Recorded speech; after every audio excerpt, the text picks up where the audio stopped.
누가복음 24장에서 보도록 하겠습니다. 누가복음 24장. 누가복음 24장 47절에서 48절까지입니다.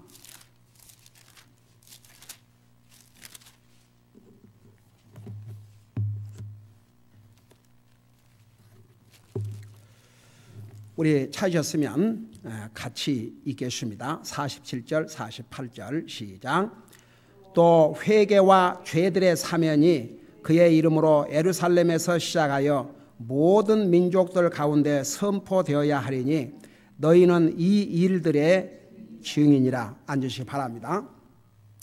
왜 우리가 선교를 해야 되는가? 우리 마태복음 28장 19절에서 20절의 내용을 우리가 잘 알지 않습니까? 그 다음에 지난주에는 마가복음 16장에서 온 민족들에게 복음을 전하라고 그러지 않습니까? 우리 다시 이 누가복음으로 돌아올 테니까 여러분 잠깐 지난번에 우리 읽었던 마가복음 16장을 잠깐 펴보시기 바랍니다. 마가복음 16장 15절.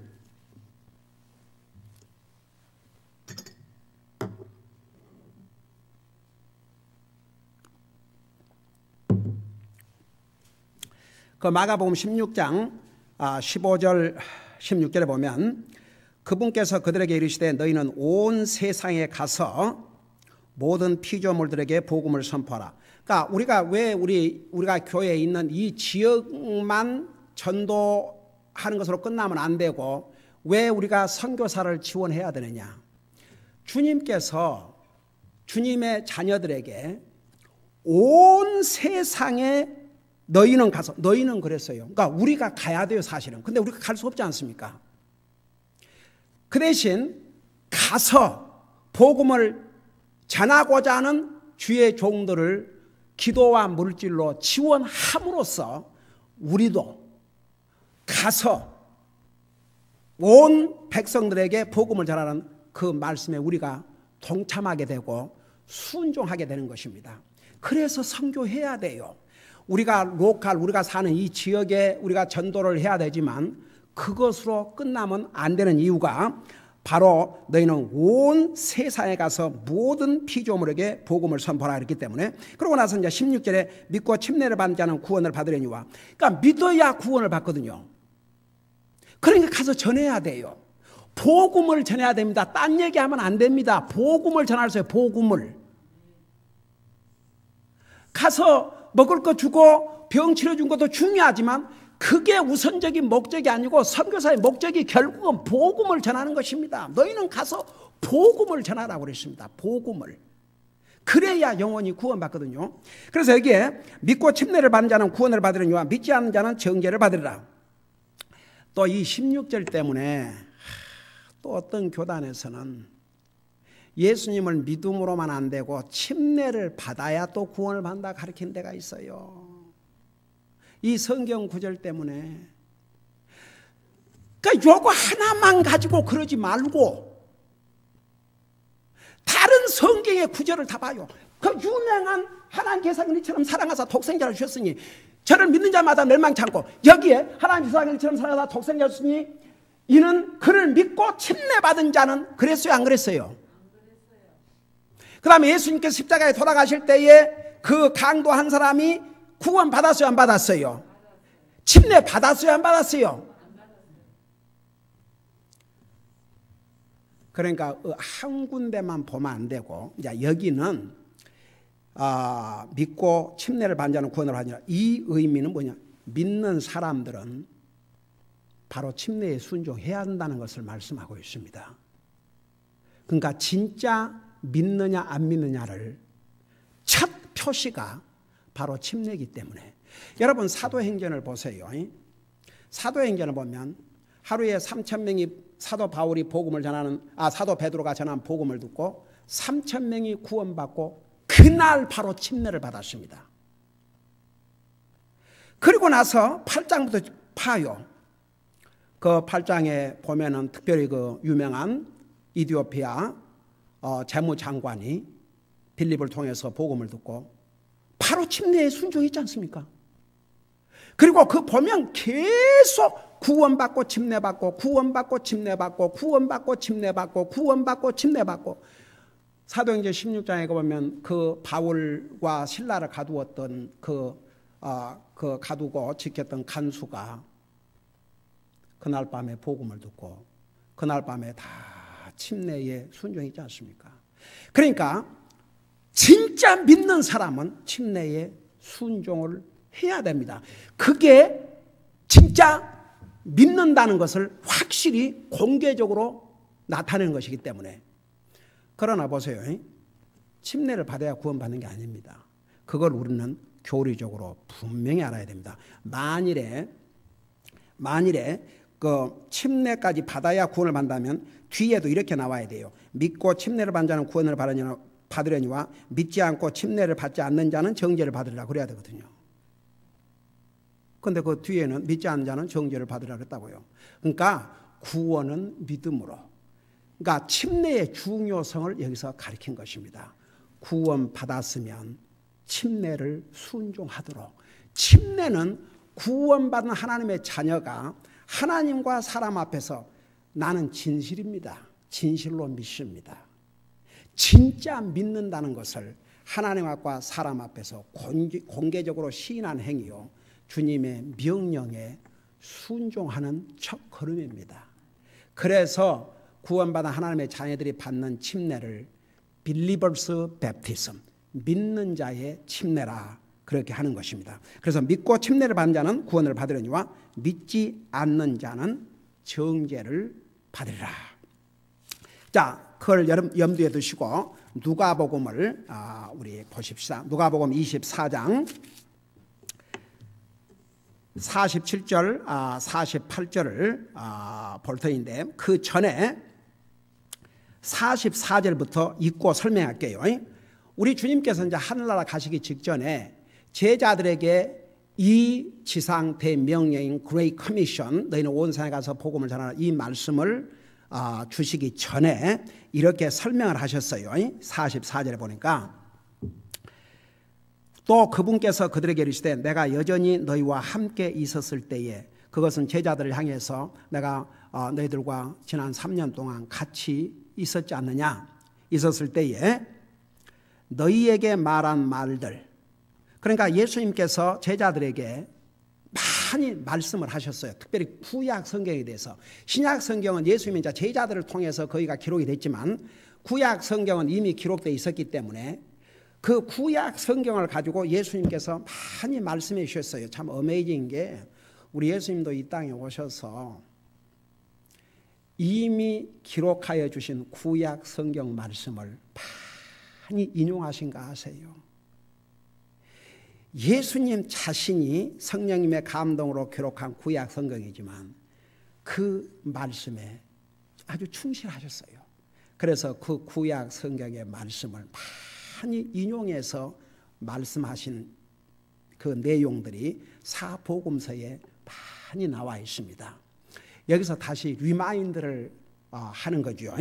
이렇게 얘기하고 있어요. 내가 너희와 함께 있을 때에 너희에게 말한 말들, 그 말한 말들이 무엇이었느냐? 곧 모세의 율법과 대언자들의 글과 시편에 나에 관하여 기록된 모든 것이 반드시 성취되어야 하리라는 한 말들이 이것들이라 하시고. 그러니까 보세요. 모세오경, 창세기, 출애굽기, 레위기, 민수기가 다 예수님을 나타내주고 있어요. 예수님에 대해서 기록하고 있어요. 창세기는 한마디로 말하면 예수님을 창조의 하나님으로, 출애굽기는 예수님을, 이스라엘 백성들을 이집트에서 해방시킨 그 사건은 동시에 예수님께서 우리 인생을 죄의 종사로부터 해방시켜 주실 것을 보여준 놀라운 사건이요. 그 출애굽기를 통해서 예수님은 구원자, 해방자로 보여주고 있습니다. 그 다음에 레위기는 예수님을 희생의 제물로, 우리 예수님께서 이 땅에 오셨을 때 세상 죄를 지우하는 하나님의 어린 양을 보라 그러지 않습니까? 그래서 양으로, 그 또 민수기 이 민수기, 신명기, 여호수아, 사사기 이 모든 것은 역사서입니다. 다 예수님을 나타내주고 있습니다. 그 다음에 이제 예언서, 여기서 대언자들의 글과 그 말은 이제 특별히 이사야, 에레미야, 에스겔, 다니엘서, 호세야 이렇게 쭉 해서 선지자들을 통해서 구약 성경에 기록된 그 모든 내용 속에 다 예수님을 나타내주고 있습니다. 심지어는 사무엘상, 사무엘하, 열왕기상, 열왕기하, 역대상, 역대하는 이스라엘 왕의 역사임에도 불구하고 왜 이것이 성경이냐? 바로 예수님께서 왕족으로 다윗의 후손으로 오실 것이기 때문에 그 사무엘상, 사무엘하, 열왕기상, 열왕기하, 역대상, 역대하는 예수님의 족보입니다. 여러분 마태복음 1장에 보면 다윗의 자손 예수 그리스도의 세계라. 아브라함과 다윗의 자손. 그래서 다윗이 왕이었는데 예수님께서 왕권을 가지고 이 땅에 오실 것을 보여주시기 위해서. 그리고 시편에 얼마나 예수님에 대해서 많이 말씀하고 있습니까? 우리 지금 시편을 배우고 있지 않습니까? 주일 오후 예배에 1장에서부터 지금 이제 10장 하고 있죠. 이미 그 10장 속에서도 얼마나 예수님에 대해서, 메시아에 대해서 많은 말씀을 하고 있습니까? 그러니까 예수님께서 제자들에게 구약 성경, 모세 오경, 예언서 그리고 시편에 나에 대해서 나를 다 기록하고 있다. 그것을 미리 알려주셨어요. 여러분 예수님께서 십자가에 돌아가시지만 그 뼈도 꺾이지 않을 것이라는 것을 어디에서 예언해 주셨어요? 어느 책에서? 어느 책에서 예언해 주셨어요? 시편에서. 그래서 여러분 구약 성경은 우리 인생을 구원하러 오실 예수님을 미리 보여주신 책이고 한마디로 말하면 신약 성경은 구약 성경의 그 예언대로 예수님께서 이 땅에 오셔서 우리를 위해서 우리의 죄를 위해서 죽으시고 부활하시고 하늘나라 가셨어요. 여기까지 다 이루어졌습니다. 이제 오시는 것만 남았죠. 자, 그래서 이제 그런 의미예요. 그래서 모세 율법과 대언자들의 글과 시편에 나에 관하여 기록된 모든 것이 반드시 성취되어야 하리라 한 말들이 이것들을 하시고 그때의 그들의 지각을 여사 그들이 성경 기록들을 깨닫게 하시며. 그러니까 보세요. 이 제자들이 이렇게 예수님께서 3년 동안 가르쳐 주시고 리마인드 해주시고 기적과 이적을 보여주시고 했는데도 예수님 십자가에 예수님께 주실 것도 미리 알려주셨지 않습니까? 그리고 셋째 날에 부활까지 다 알려주셨는데 그 잠깐을 못 믿어가지고 난리 법석을 했어요. 무서워서 도망가고 그 순간에 그들의 벌써 믿음이 완전히 약해져 버렸어요. 여러분 그래서 믿음은 지키지 아니하면 순간에 약해집니다. 왜 우리가 매일 말씀 읽고 기도하고 열심히 교회에 참여해서 하나님 말씀을 듣고 해야 되는 줄 아십니까? 그러 안 하면요 우리의 믿음이 순간에 무너져요.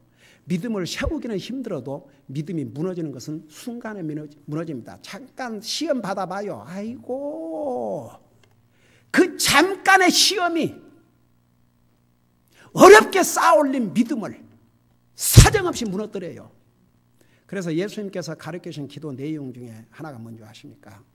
우리를 시험에 들지 말게 하옵시고 시험 들지 않도록 항상 기도해야 됩니다. 사탄은요 우리의 약점을 여러분보다 더 잘 알아요.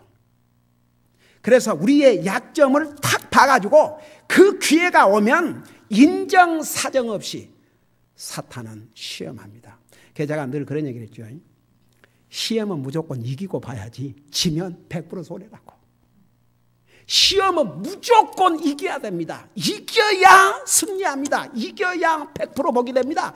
지면 반드시 손해를 봅니다. 여러분 물질의 손해만 손해가 아니고 영적인 손해는 정말 큰 손해입니다.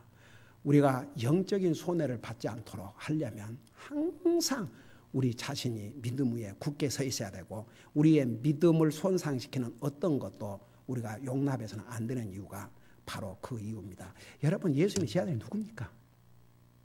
살아계신 하나님을 육신의 눈으로 보고 오 마이 굿네스, 그분의 입에서 나오신 말씀을 듣고 주님께서 행하신 이적과 기적이 어디 한두 가지였습니까?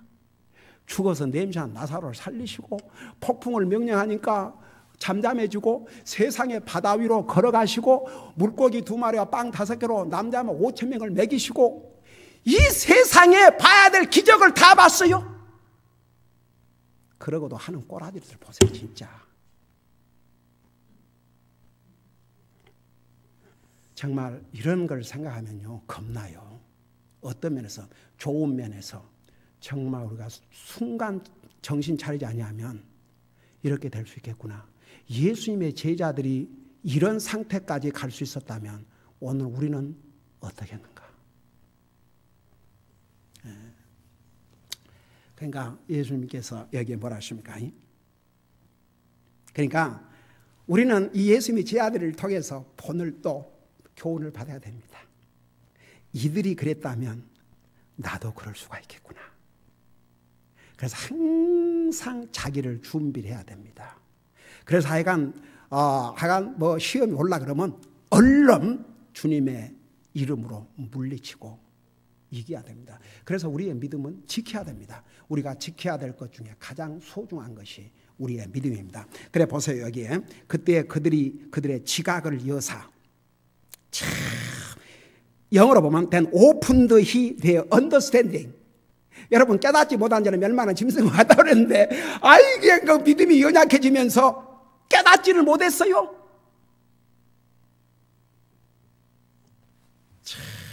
그러니까 순간에 그렇게 될 수 있다 그 말입니다. 그 3일 만에 아이고 주여, 3년을 같이 있으면서 이적과 기적을 체면돼 그 3일을 못 참고 예수님이 죽으셔갖고 3일 동안만 못 본 거죠. 3일 후에 부활하셨지 않습니까? 3년을 그 엄청난 사건을 보고도 3일 만에 그냥 아이고. 자, 그 보세요. 지각을 여산 자 다시 그들에게 깨달음을 주셨어요. 우리 주님 참 감사하지요. 여러분요, 성경 읽어도요 정말 주님의 뜻을 알고자 하는 마음과 내가 어떻게 하면 이 말씀을 통해서 주님의 음성을 들을까, 그런 자세로 성경을 읽으면요 진짜 깨달음이 와요. 깨달음이 와요. 이 성경은 어메이징 진리가, 그러니까 그 높이와 깊이와 넓이를 측량할 수 없는 게, 아니 이 세상에 어떤 책도 몇 번 읽어봐요. 더 이상 읽을 거리도 없고, 그럼 읽어봤자 뭔 깊이가 있겠습니까? 근데 성경은 읽으면 읽을수록, 우리 소목사님 그러시는 거예요. 우리 교회가 이렇게 성경을 온 성도들이 읽는 걸 보고 도전을 받아가지고 자기도 그 교회에 가서 우리 주보 똑같이 매일 기도하고 다 그거 주보에 내놓고 성도들에게 오늘은 어디서부터 이번 주는 어디까지 읽으셔야 됩니다. 옛날에 우리도 주보에다 다 내준 적이 있었어요. 근데 지금은 이제 우리 성도들이 다 영적으로 커가지고 그거 안 해도 다 하니까 이제 안 하는 거지. 근데 목사님 달라지고 있습니다. 성도들의 자세가 달라지고 있습니다. 말씀을 듣는 자세가 달라지고 있습니다.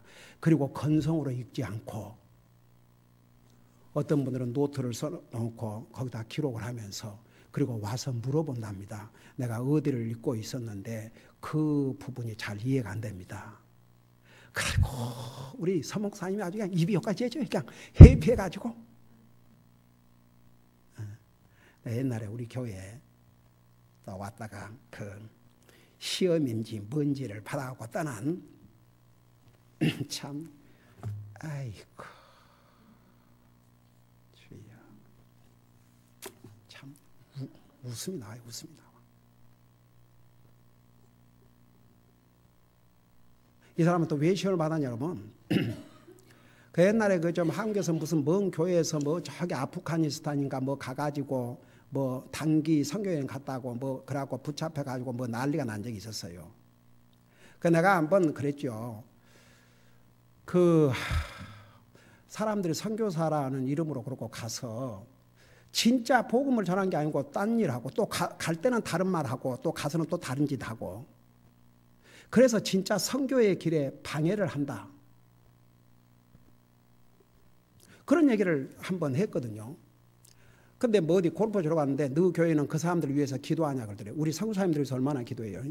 그래서 특별히 그 사람들을 위해서 기도 안 한다고 이제 그러니까 그 교회 이상한 교회다. 우리는 기도하는데 그래갖고 이제 거의 시험이 돼갖고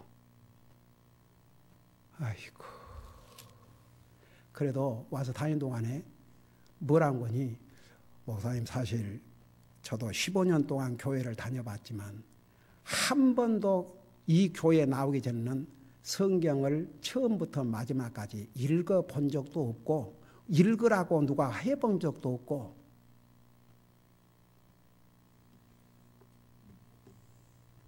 그러니까 봐요. 참 이게 하나님의 말씀 그러니까 보이지 않는 하나님 말씀 보이지 않는 하나님과의 관계를 가장 정확하게 잴 수 있는 그 방법이 하나님 말씀과의 관계입니다. 우리가 하나님 말씀이 얼마나 나한테 소중한 만큼 주님이 소중하고 하나님의 말씀을 읽고 듣는 그 자세가 바로 하나님을 향한 자세이기 때문입니다. 그러니까 예수님의 이 제자들이 정말 그 3일 만에 이렇게 영적인 데미지, 손상을 받을 수가 없었어요. 진짜 어메이징이에요. 그러니까 아무것도 깨닫지 못해버렸어요. 그 3일 동안에. 그래서 우리 주님께서 이제 그들의 지각을 열어주셨죠. 그러면서 뭘 하십니까? 그들이 성경 기록들을 깨닫게 하시며 이미 옛날에도 얘기를 했지만 다시 또 깨닫게 해주신 거죠. 그리고 나서 이제 뭐라고 하니 또 그들에게 이르시되 이같이 기록되었은즉 그러니까 이미 구약 성경에도 예수님께서 우리 인생의 구원을 위해서 우리 인생의 죄를 위해서 죽으셔야 될 것을 이미 예언을 해 주셨어요. 그러니까 성경 기록들에 이렇게 기록되었은즉 이같이 그리스도가 고난을 받아야 됐어요. 그 고난은 우리의 죄를 위해 십자가에 죽으심이었습니다. 고난을 받고 셋째 날 죽은 자들로부터 일어난 것이 마땅하며 그러니까 이미 구약 성경에 예수님께서 우리를 위해서 고난을 받으시고 다시 부활하실 것을 예언을 해 주셨기 때문에 그렇게 이루어지는 것이 너무나도 당연하다 이거죠. 그걸 제자들에게 설명해 주신 다음에 47절에 보니까 또 회개와 죄들의 사면이 그의 이름으로 예루살렘에서 시작하여 모든 민족들 가운데 선포되어야 하리니 역시 여기에도 한 지역으로 끝나는 게 아니고 온 민족들에게 그래서 선교사를 지원해야 돼요. 그래서 선교사들이 세계 곳곳에 가 있고 우리는 그들을 지원함으로써 세계 민족들에게 복음을 전하라고 하신 이 하나님의 말씀에 우리가 순종하는 거죠. 여러분 우리 교회가 세상이 볼 때는 별 볼 없는 교회일지 모르지만 하나님의 눈에는 하나님 말씀을 충실하게 순종하는 교회요. 주님 보시기에 아름다운 교회인 줄로 저는 믿습니다. 왜? 우리는 주님 말씀에 순종하기 때문에 다 자기 교회에 그저 자기 영혼들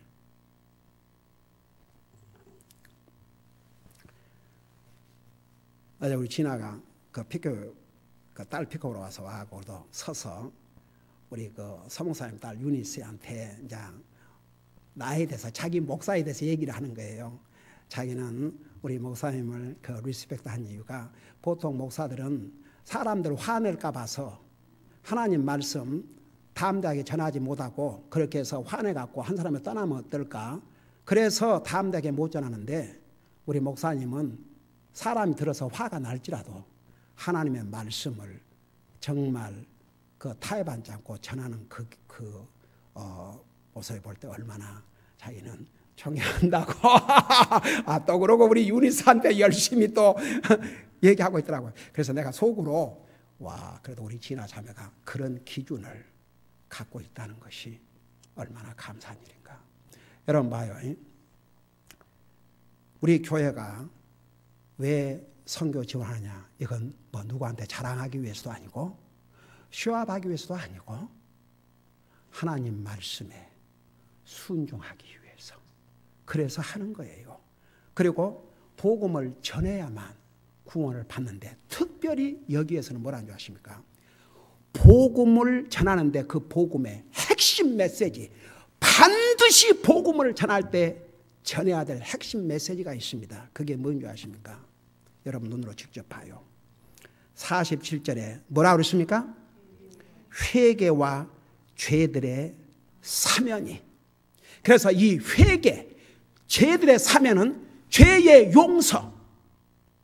그러니까 회개해야 구원을 받아요. 그러니까 주의 이름으로 주님을 참으로 믿는 자는 회개합니다. 회개와 그러니까 예수님을 전하면서 복음을 전하면서 그 핵심적인 내용이 회개와 죄 용서에 대해서 전해야 한다는 말입니다. 여러분 우리 예수님께서 이 땅에 오셔서 퍼블릭 라이프 공식적인 공생애를 시작하면서 전한 첫 메시지가 뭔지 아십니까? 회개하라, 그 메시지였습니다. 그 메시지가 예수님께서 공식적인 공생을 시작하면서 전하신 첫 메시지였습니다. 그 메시지를 예수님이 전한 첫 메시지를 오늘날 교회가 전합니까? 그거 안 전하면요. 그러니까 예수님은 사랑이십니다. 하나님 사랑이십니다. 그걸로 끝나면 안 돼요. 하나님은 사랑의 하나님이기 때문에 동시에 죄를 심판하신 하나님이요. 우리를 심판하시자니 우리가 죽어 지옥 가야 되니까 아들을 대신 심판받게 하셔가지고 우리의 죄값을 주게 하셨다. 그게 하나님의 사랑이다. 그 대신 우리가 우리 죄를 회개해야 된다. 그래서 여러분 회개라는 게 뭔지 아십니까? 자기 생각을 바꾸는 것입니다. 하나님 안 믿는 사람이 하나님을 믿기로. 그게 회개입니다. 세상을 향했던 마음을 하나님께로 돌이키는 것입니다. 생각을 바꾸고 방향을 바꾸는 것이 회개입니다. 여러분 직접 여러분 눈으로 보세요. 우리 마태복음을 잠깐 보시기 바랍니다.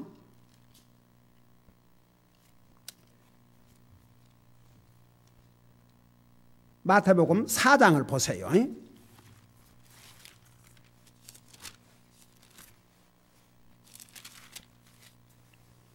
마태복음 4장 17절을 보시기 바랍니다. 거기 보면 뭐라 하십니까? 그때부터 예수님께서 선포하기 시작하여 이르시되 회개하라, 하늘의 왕국이 가까웠느니라 하시더라. 그러니까 첫 메시지가 회개하라였습니다. 그 다음에 누가복음 13장을 보세요. 누가복음 13장. 그 왜 회개를 해야 되는가?